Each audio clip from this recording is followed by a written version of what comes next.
ভাবুন তো, যদি এমন একটি জাদু পেতেন যার মাধ্যমে আপনার ভালোবাসার মানুষটি বাধ্য হতো শুধু আপনাকেই ভালোবাসতে, তাহলে কি সেই সুযোগ নিতেন? শুনতে যতটা রোমান্টিক, বাস্তবে এর পরিণতি অত্যন্ত ভয়াবহ। ঠিক এমনই একটি গল্প নিয়ে তৈরি হয়েছে একটি হরর সিনেমা, যা মাত্র ১২ কোটি টাকা বাজেটে নির্মিত হলেও বিশ্বজুড়ে সৃষ্টি করেছে তুমুল আলোড়ন। অবিশ্বাস্যভাবে ছবিটি বক্স অফিস থেকে আয় করেছে ৪,৫০০ কোটিরও বেশি টাকা। তাহলে কি এমন আছে এই সিনেমায় যা কোটি কোটি দর্শককে প্রেক্ষাগৃহে টেনে এনেছে? কেনই বা এটি পরিণত হয়েছে বছরের অন্যতম আলোচিত হরর সিনেমায়? চলুন বিস্তারিত জেনে নেওয়া যাক। মাত্র $1 মিলিয়ন অর্থাৎ প্রায় ১২ কোটি টাকা বাজেটে নির্মিত স্বাধীন হরর সিনেমা অবসেশন মুক্তির পর থেকেই বিশ্বজুড়ে আলোচনার কেন্দ্রে উঠে এসেছে।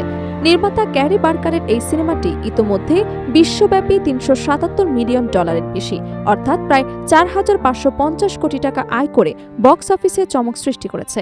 স্বল্প বাজেটের একটি চলচ্চিত্র কিভাবে এত বড় বাণিজ্যিক সাফল্য পেল, সেটি এখন চলচ্চিত্র প্রেমীদের অন্যতম আলোচনার বিষয়। অবসেশনের গল্পের কেন্দ্রে রয়েছে একতরফা ভালোবাসা এবং একটি রহস্যময় ইচ্ছা পূরণের বস্তু। প্রধান চরিত্র বিয়ার, একজন অন্তর্মুখী তরুণ যে নিজেকে সহকর্মী নিকিকে ভালোবাসলেও কখনো তা প্রকাশ করার সাহস পায় না। একদিন সে একটি অদ্ভুত বস্তু খুঁজে পায় যার নাম ওয়ান উইশ উইলো। কথিত আছে এটি ভেঙে একটি ইচ্ছা প্রকাশ করলে সেই ইচ্ছা সত্যি হয়ে যায়। আবেগের বশে বিয়ার এমন একটি ইচ্ছা করে যাতে নিকি পৃথিবীর অন্য যে কোনো মানুষের চেয়ে তাকে বেশি ভালোবাসে। প্রথমে সবকিছু যেন স্বপ্নের মতোই মনে হয়, কিন্তু খুব দ্রুত সে ভালোবাসা ভয়ঙ্কর এক আসক্তিতে পরিণত হয়। নিকির আচরণ সম্পূর্ণ বদলে যায় এবং সম্পর্কটি রোমান্টিকতার সীমা পেরিয়ে মনস্তাত্ত্বিক আতঙ্কে রূপ নেয়। এখান থেকে সিনেমাটি সাধারণ প্রেমের গল্প থেকে ধীরে ধীরে এক ভয়াবহ হরর অভিজ্ঞতায় রূপান্তরিত হয়।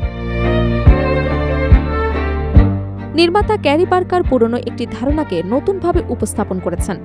১৯০২ সালে প্রকাশিত ডব্লিউ জ্যাক বসের বিখ্যাত ছোট গল্প দ্য ম্যাকপিস প এই যেমন ইচ্ছার পূরণের ভয়াবহ মূল্য দেখানো হয়েছিল, তেমনি অবসেশনও দেখিয়েছে যে প্রকৃতির নিয়মের বাইরে গিয়ে পাওয়া কোনো উপহার শেষ পর্যন্ত অভিশাপ হয়ে ফিরে আসতে পারে।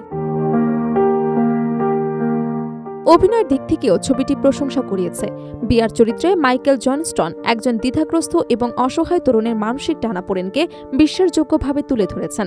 তবে সবচেয়ে বেশি প্রশংসা পাচ্ছে নিকি চরিত্রে অভিনয় করা ইন্দের নাবারেটে। জাদুর প্রভাবে স্বাভাবিক মানুষ থেকে ভয়ঙ্কর আবেগপ্রবণ এক চরিত্রে তার রূপান্তর দর্শকদের একই সঙ্গে আতঙ্কিত এবং মুগ্ধ করেছে। ছবিটির আরেকটি বড় শক্তি এর নির্মাণশৈলী। প্রচলিত হরর সিনেমার মতোই শুধুমাত্র জাম্প স্কোয়ারের উপর নির্ভর করে ধীরে ধীরে ভয় এবং অস্বস্তিকর পরিবেশ তৈরি করেছে পরিচালক। ডার্ক হিউমার, মনস্তাত্ত্বিক চাপ এবং আকস্মিক সহিংসতার সমন্বয়ে দর্শকদের শেষ পর্যন্ত টান টান উত্তেজনায় আটকে রাখতে সক্ষম হয়েছে সিনেমাটি। একই সঙ্গে ব্যাকগ্রাউন্ড মিউজিক এবং সম্পাদনা গল্পের আবহকে আরও শক্তিশালী করেছে। তবে সমালোচকদের মতে ছবিটির কিছু সীমাবদ্ধতা রয়েছে, বিশেষ করে নিকি চরিত্রের মানসিক এবং শারীরিক নির্যাতনের বিষয়টিও আরও গভীরভাবে তুলে ধরা হয়েছে। পাশাপাশি প্রায় ১১০ মিনিটের সিনেমাটি কিছুটা সংক্ষিপ্ত হলে গতি আরও প্রাণবন্ত হতে পারত বলেও মত দিয়েছেন অনেকেই। সব মিলিয়ে অবসেশন প্রমাণ করেছে বড় বাজেট কিংবা নামী তারকাই একটি সিনেমার সাফল্যের একমাত্র চাবিকাঠি নয়। শক্তিশালী গল্প, অভিনয়, দক্ষ নির্মাণ এবং দর্শকদের মনে দীর্ঘস্থায়ী প্রভাব ফেলার ক্ষমতায় একটি চলচ্চিত্রকে বিশ্বজুড়ে আলোচনার কেন্দ্রে নিয়ে যেতে পারে। আর সেই কারণেই মাত্র ১২ কোটি টাকার এই স্বাধীন হরর সিনেমা আজ হাজার কোটি টাকার ব্যবসা করে বছরের সবচেয়ে বড় চমকগুলোর একটিতে পরিণত হয়েছে।